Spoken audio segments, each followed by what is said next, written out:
Imaginez une seule ressource, une seule, qui guérit les malades, ralentit le vieillissement et sans laquelle aucun vaisseau, nulle part dans l'univers, ne peut se déplacer. Maintenant, imaginez que cette dernière n'existe qu'à un seul endroit, une seule planète, un seul désert, et que des milliards de personnes en sont dépendantes. Celui qui contrôle ça ne contrôle pas juste une ressource, il contrôle la vie elle-même. Dans l'univers de Dune, cette substance extrêmement précieuse s'appelle l'épice. Concrètement, elle fait 3 choses. Elle prolonge la vie humaine et conserve la jeunesse de ceux qui en consomment régulièrement. Mais comme toute drogue, elle est extrêmement addictive, quasiment impossible à arrêter une fois qu'on a commencé. Et ça, c'est déjà un levier de contrôle énorme sur quiconque en dépend. Mais la 3e propriété est celle qui change absolument tout. L'épice est le seul carburant qui rend le voyage interplanétaire possible. Et quand je dis « rend possible », je ne parle pas d'une question d'efficacité ou de coût. Je parle d'une impossibilité physique. Car sans épices, les vaisseaux ne bougent littéralement pas. Les vaisseaux de la guilde spatiale ne fonctionnent pas comme nos avions. Ils ne suivent pas des trajectoires calculées par des ordinateurs. Ils sont guidés par des humains, des navigateurs, qui ont consommé tellement d'épices pendant tellement d'années que leur biologie a littéralement muté. Leurs corps se sont physiquement transformés au point de ne plus être vraiment humains. Ils flottent dans des cuves immenses remplies de vapeur d'épices. Et leur esprit, plié dans des dimensions que le reste de l'humanité ne peut pas percevoir, calcule les routes sûres à travers le pli de l'espace.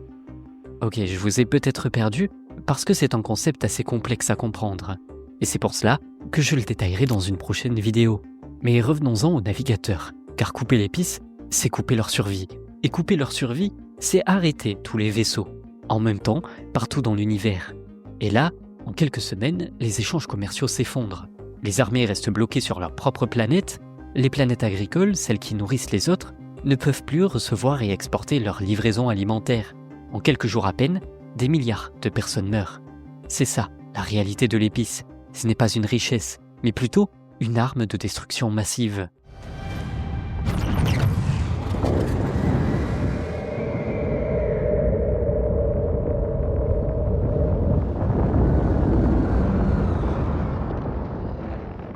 Alors comment une civilisation galactique survit-elle avec une telle vulnérabilité au cœur de son système ? La réponse de Frank Herbert, l'auteur de Dune, est assez brillante. Il nous dit qu'elle ne survit pas malgré cette dépendance. Elle survit grâce à elle. Parce que tout le monde dépend de tout le monde, et que cet équilibre de terreur mutuelle est ce qui maintient la paix. Herbert décrit le pouvoir dans Dune comme un trépied, un équilibre de dépendance mutuelle entre 3 grandes forces contraintes de coopérer pour survivre. Le premier pilier, c'est l'empereur. Contrairement à ce que l'on pourrait croire, il n'est pas un maître absolu qui contrôle tout directement. Son pouvoir est beaucoup plus subtil et beaucoup plus fragile qu'il n'y paraît. Ce qu'il contrôle vraiment, ce n'est pas une armée, ce n'est pas un territoire, c'est un droit. Le droit d'accorder ou de retirer la gestion d'Arrakis, la seule planète où se trouve l'épice. Il ne descend pas lui-même dans le désert pour extraire quoi que ce soit, mais il décide de quelle grande maison noble obtient la concession d'exploitation. Et c'est là que réside toute sa puissance politique. Il distribue la richesse, il peut la retirer, il peut enrichir une maison, en ruiner une autre, simplement en signant un document. Au début de Dune, c'est exactement ce qu'il fait. Il retire Arrakis aux Harkonnen, qu'il exploite depuis des décennies, pour la confier à la maison Atréide. Et personne dans l'univers entier ne peut s'y opposer, parce que lui seul a ce droit juridique. Ce mécanisme lui permet d'acheter des loyautés, de punir des rivaux, de créer des rivalités entre maisons pour empêcher toute coalition de se former contre lui. Mais l'empereur a une faiblesse majeure. Il possède les troupes d'élite les plus redoutées de l'univers, les Sardaukar, mais il dépend d'un autre pouvoir pour les transporter d'un monde à l'autre. C'est là qu'intervient le 2e pilier, la guilde spatiale.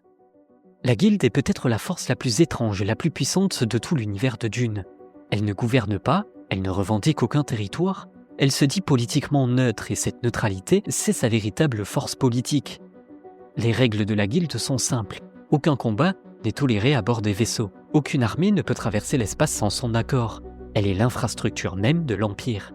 Cependant, la guilde a une exigence, celle que l'épice coule, constamment et en quantité suffisante. Ce n'est pas une question d'argent, c'est une question de survie, car ces navigateurs en sont totalement dépendants.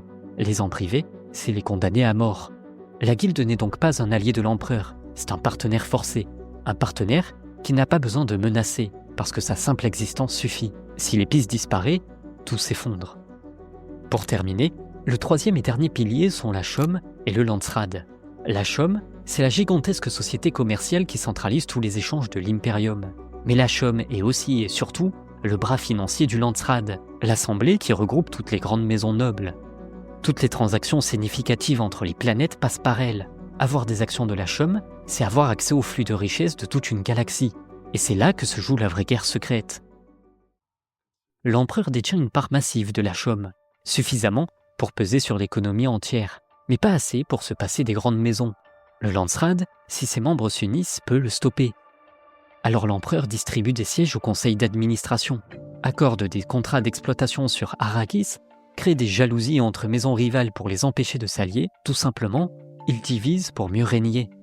Ce que décrit Herbert n'est pas sorti de nulle part. Il s'est inspiré d'un concept historique appelé le despotisme hydraulique, théorisé en 1957 par l'historien et sociologue Carl Wittfogel.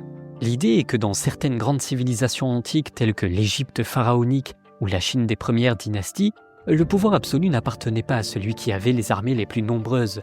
Il appartenait à celui qui contrôlait l'eau, plus précisément les systèmes d'irrigation. Dans des régions arides où toute l'agriculture dépendait de canaux construits et entretenus collectivement, celui qui gérait ces canaux gérait tout. Toute une population était à sa merci, non pas parce qu'il était plus fort, mais parce qu'il contrôlait le goulot d'étranglement dont dépendait la vie. Wittfogel avait même noté que ces régimes tendaient à produire une obéissance quasi absolue, car la rébellion individuelle était suicidaire. Si tu te révoltes seul contre le pharaon qui contrôle le Nil, tu meurs de soif. La dépendance collective détruit toute résistance individuelle. Herbert a transposé exactement ce principe à l'échelle galactique. L'eau de Wittfogel est devenue l'épice, Arrakis est le Nil, et l'Imperium est cet empire hydraulique, immense et fragile, dont la survie entière repose sur un seul point de défaillance. C'est là qu'arrive Paul Atreides, et c'est là que Frank Herbert pousse sa propre logique jusqu'à un endroit que personne d'autre n'avait exploré. Paul ne cherche pas à conquérir l'Empire, il cherche à démontrer qu'il peut détruire le cycle de production de l'épice, et que si quelqu'un est capable de menacer crédiblement de le faire, alors toutes les armées du monde ne valent plus rien. C'est quelque chose qui ressemble étrangement à la doctrine de la destruction mutuelle, que les grandes puissances nucléaires se sont imposées pendant la guerre froide, du type « je ne peux peut-être pas gagner, mais je peux m'assurer que tu perdes aussi ». Le bouton nucléaire est toujours sur mon bureau. Les États-Unis doivent prendre conscience que ce n'est pas du chantage, mais la réalité.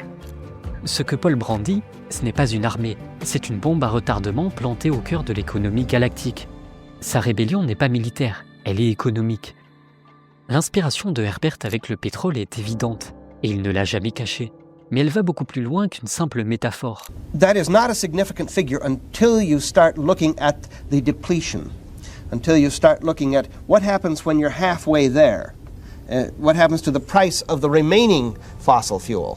Dans les années 1960, quand Frank Herbert écrit Dune, le monde assiste à la montée en puissance des pays producteurs de pétrole. En 1973, l'embargo de l'OPEP met à genoux les économies occidentales en quelques semaines. Les nations les plus puissantes du monde peuvent être paralysées par des pays qu'elles pensaient dominer, simplement parce qu'elles ont laissé s'installer une dépendance. Et ce n'est pas qu'une question de pétrole, c'est une question de goulot d'étranglement, ces points du système où tout doit passer, et dont la fermeture bloque tout. Prenez le détroit d'Ormuz, entre l'Iran et la péninsule arabique. Par ce couloir d'une trentaine de kilomètres de large, transite environ 20% du pétrole mondial. En ce moment même, pendant que vous regardez cette vidéo, le détroit d'Ormuz est partiellement bloqué, et les effets économiques sont déjà violents. Ou encore, prenez les câbles sous-marins qui transportent 95% du trafic Internet mondial, ou les semi-conducteurs dont la fabrication est concentrée à plus de 90% à Taïwan et en Corée du Sud. Partout dans notre monde réel, on retrouve la même structure que dans Dune, une dépendance globale concentrée sur un point unique, et la vulnérabilité catastrophique qui en découle. Frank Herbert n'inventait pas un univers, il nous montrait un miroir de notre propre monde. La guerre de l'épice dans Dune n'est donc pas un décor de science-fiction, c'est un avertissement.